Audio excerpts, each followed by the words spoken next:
اندر 20 ائمہ کے اقوال موجود ہیں. کوئی کہتا ہے یوں کرو، یہ ہے میرے سامنے، اکثر مثال میں دیتا ہوں. 4 ائمہ ہے، چاروں اماموں کا مسلک مختلف. ایک کہتا ہے حلال ہے، دوسرا کہتا ہے حرام ہے. کتنا فرق ہے؟ تیسرا کہتا ہے مکروہ ہے، چوتھا کہتا ہے مباح ہے. زمین و آسمان کا فرق ہے یا کہ نہیں؟ اب ان سے پوچھو کہ ان میں سے حق کون پر ہے؟ کہتے ہیں چاروں حق پر ہے، چاروں ہی ٹھیک ہے.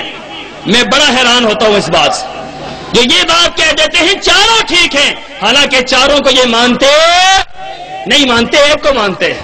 اب اس کی مثال ایسے سمجھے، میرے سامنے سپیکر ہے، میں کہوں یہ سپیکر ہے، مولانا صاحب کہیں نہیں یہ سپیکر نہیں یہ پنکھا ہے، کوئی تیسرا بندہ کہے یہ پنکھا نہیں تو جگ ہے، چوتھا کہے یہ جگ نہیں یہ تو سائیکل ہے.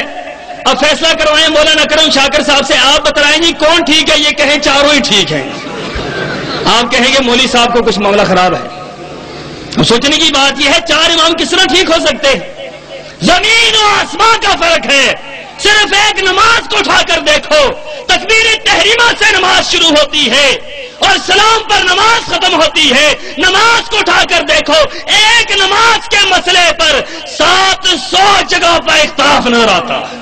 700 جگہ پر ایک ایک حرف پر اختلاف موجود ہے. اماں کا طہارت میں اختلاف، وضو میں اختلاف، نیت میں اختلاف، سنت میں اختلاف، فرائض میں اختلاف، واجبات میں اختلاف، سورہ فاتحہ میں اختلاف، آمین میں اختلاف، رفع یدین میں اختلاف، تبرک میں اختلاف، بیٹھنے میں اختلاف، کھڑے ہونے میں اختلاف. سارے کے سارے مختلف ہیں، لیکن جب پوچھا جائے کیا ہے کہتے سارے حق پر ہیں.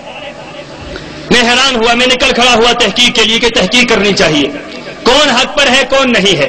اور خدا کی قسم ہے میں یہ بات آپ سے کہہ دوں کہ جو شخص نیوٹرل ذہن کر کے صاف ذہن رکھ کر جو تحقیق کے لیے نکلتا ہے، میرا ایمان ہے کہ اس کی منزل اہل حدیث پر آ کر رک جاتی ہے، وہ اہل حدیث بن جاتا ہے.